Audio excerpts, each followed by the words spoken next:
Alors, il suffit de demander à une assemblée même restreinte de s'accorder sur quelques noms de héros consensuels pour s'apercevoir que c'est une véritable gageure.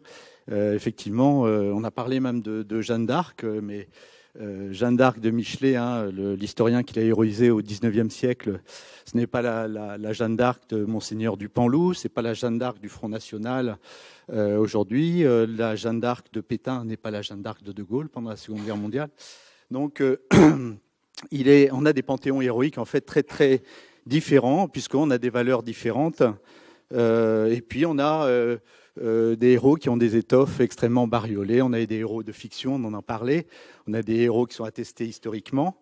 On a des héros de droite, de gauche. On a des héros qui sont multiscalaires. On a des héros locaux, des héros nationaux, des héros internationaux, enfin mondiaux.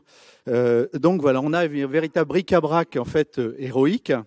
Mais ce bric-à-brac héroïque, il est en fait très très ancien, puisque dans l'Antiquité déjà, dans l'Antiquité grecque par exemple, les héros les plus populaires, les plus honorés par un culte, n'étaient pas les héros qui nous ont été transmis par les humanités, par l'école, par les grands auteurs comme Homère, comme ensuite Plutarque, mais des héros qui étaient des ancêtres plus ou moins lointains, des rois très obscurs, des fondateurs de cités, et eux étaient honorés et étaient d'autant plus populaires qu'ils étaient proches de la communauté qu'ils défendaient. C'est la même chose au Moyen-Âge, où les saints, qui sont des héros du Moyen-Âge, sont des personnages qui sont d'autant plus vénérés qu'ils accomplissent des miracles proches aussi de la communauté qu'ils sont censés défendre.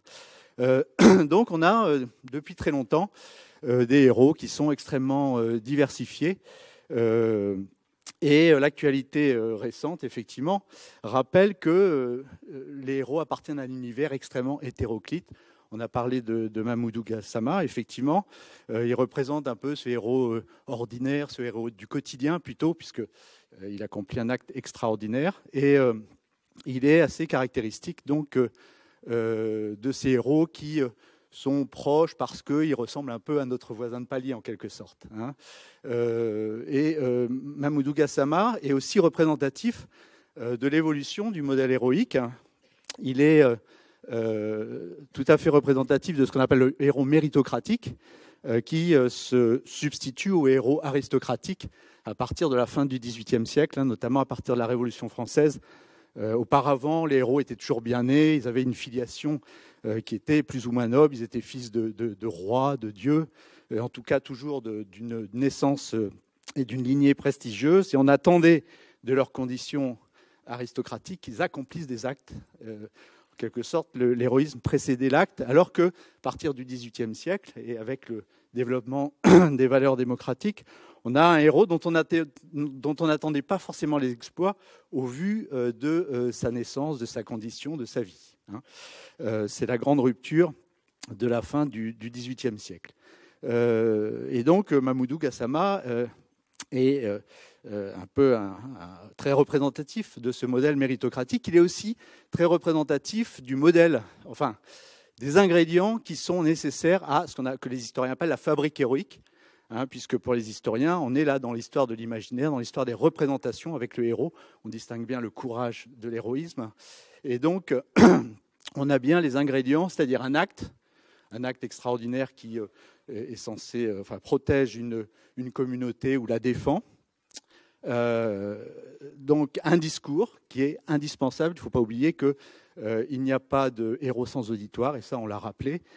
Et effectivement, il faut un récit, il faut des images, il faut aujourd'hui, on dirait, une médiatisation qui est absolument nécessaire pour avoir ce statut de héros. Et enfin, il faut un culte. Il n'y a pas de héros sans culte, c'est-à-dire sans une mémoire qui se souvient de l'acte héroïque.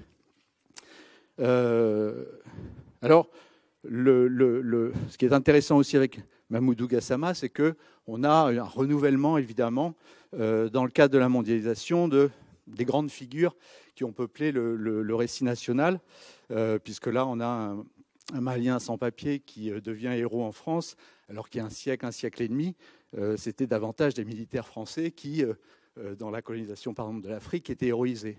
Donc on a évidemment des mutations qui sont assez importantes.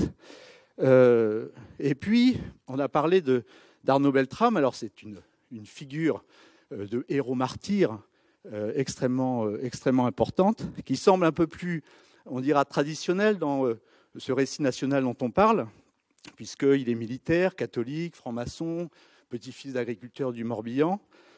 Donc, a priori, une figure plus traditionnelle. Mais son acte s'inscrit aussi dans cette évolution dont Régis Debray a parlé tout à l'heure, à savoir qu'on est passé d'une glorification des héros à une sacralisation des victimes.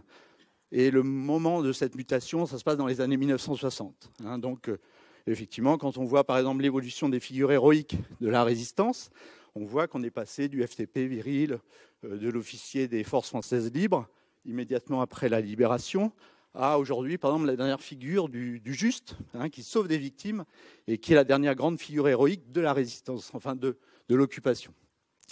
Et donc le colonel Arnaud Beltrame est représentatif puisqu'il a sauvé des victimes. Et aujourd'hui, le héros est davantage, enfin dans nos sociétés occidentales, est davantage quelqu'un qui défend un territoire, qui sauve des victimes, que quelqu'un qui élimine ses ennemis et conquiert un territoire. Autre élément intéressant aussi avec le cas du colonel Arnaud Beltrame, c'est l'hommage national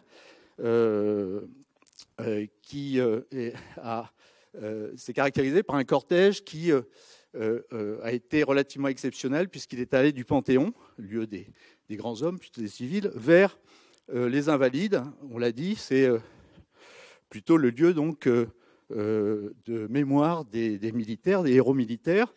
En fait, dans l'histoire, on a eu un précédent, notamment le 11 novembre 1920, quand un double cortège donc, a accompagné le chœur de Gambetta. On fêtait les 50 ans de la Troisième République, et le corps du soldat inconnu.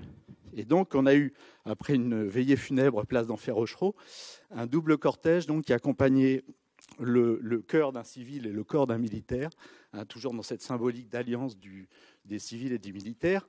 D'abord au Panthéon, il y a une allocution du président de la République, puis la dépouille du soldat inconnu est allée seule ensuite à l'Arc de Triomphe, qui est le lieu comment dirais-je, de mémoire plutôt des héros collectifs, des héros militaires collectifs en France, parce qu'on l'a souligné, on a une géographie qui est mémorielle, enfin de lieux de mémoire qui est extrêmement éparpillée en France.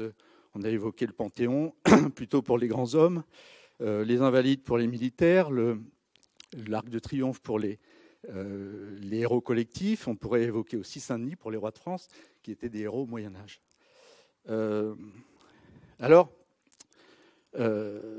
Autre figure qui semble assez étonnamment qualifiée de héros, pour les historiens, c'est un fait social.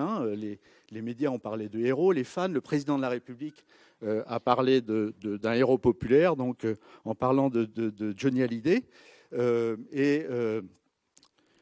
Effectivement, on peut se poser la question, on n'est pas du tout dans le même registre qu'Arnaud Beltrame, et pourtant on qualifie Johnny Hallyday de héros. Alors qu'est-ce qui a fait que on peut le qualifier une célébrité, une star, effectivement, de héros? Alors il y a trois éléments. Il y a la reviviscence d'un mythe, qui est le mythe d'Orphée et de Salyre, qui calmait les bêtes les plus sauvages, qui est le mythe du guitar héros, qui s'est développé dans les années 1960-70.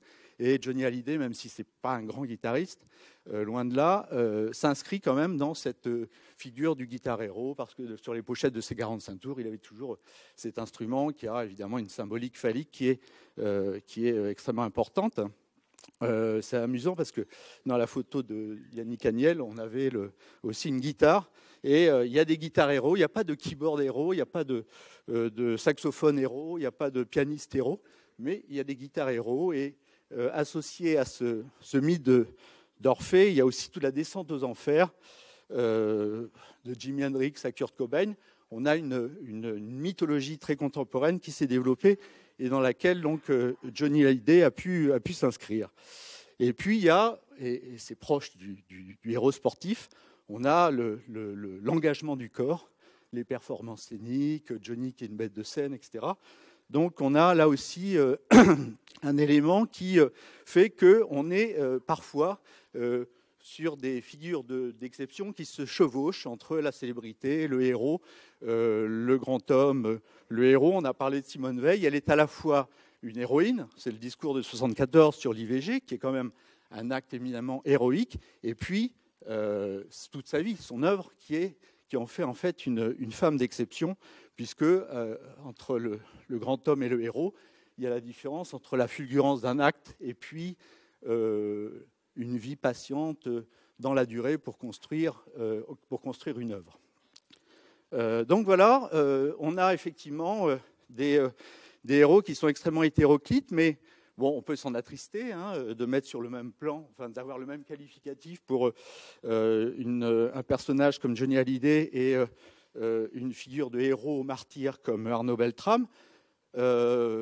Mais en même temps, il ne faut pas oublier que les héros surgissent toujours sur le versant très, très sombre de l'histoire, celui des conflits, des dangers, des guerres.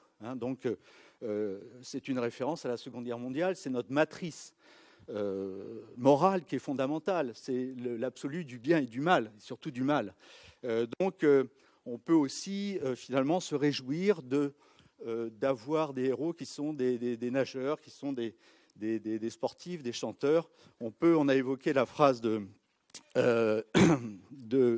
Bertolt Brecht dans La vie de Galilée, et on pourrait dire heureux aussi les pays qui ont des héros chanteurs, nageurs et footballeurs, parce que finalement c'est le signe aussi d'un monde en paix qui s'inscrit dans des valeurs qui sont des valeurs de droit, et c'est assez rare quand même pour le souligner. Voilà.